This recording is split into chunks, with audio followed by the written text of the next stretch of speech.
Univers Média TV. Mesdames et messieurs, bonjour. Bienvenue dans l'essentiel de l'info. Univers Média TV.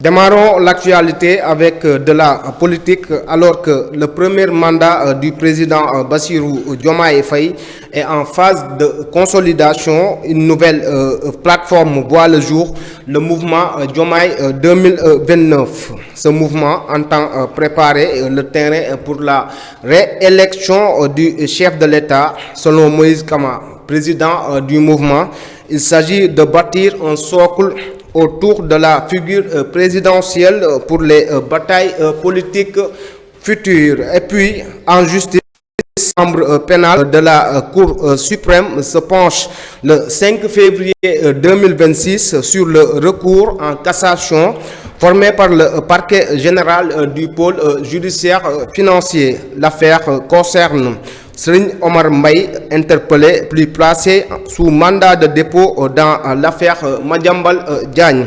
Il a été inculpé pour complicité dans l'affaire des rétrocommissions visant la société immobilière du journaliste Madiambal Diagne. Et puis, toujours dans ce même registre, la sûreté urbaine de Dakar a placé en garde à vue un chef d'entreprise du nom de Sam Mbaye Niass à la suite d'une plainte déposée par Balfay Djewerli LIC, entreprise basée à Dubaï. Le prévenu est poursuivi pour des faits d'abus de confiance portant sur une somme de 291 975 millions de francs CFA.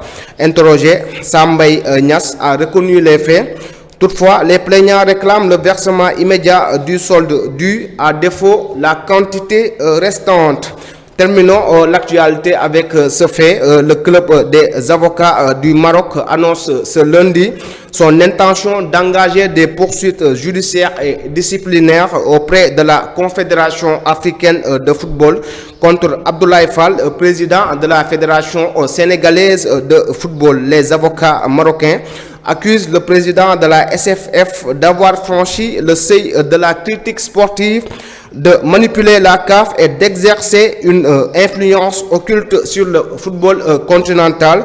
Pour rappel, le dimanche 25 janvier 2026, Abdoulaye Fall, lors d'une conférence de presse, mettait en cause les manquements dans l'hébergement, la sécurité et l'arbitrage lors de la CAN 2025 organisée par le Royaume marocain. Merci, c'était tout pour l'essentiel de l'information. Merci de l'avoir suivi. Tout de suite, la version Wolof avec Ndeye Mati Gueye. Univers Média TV.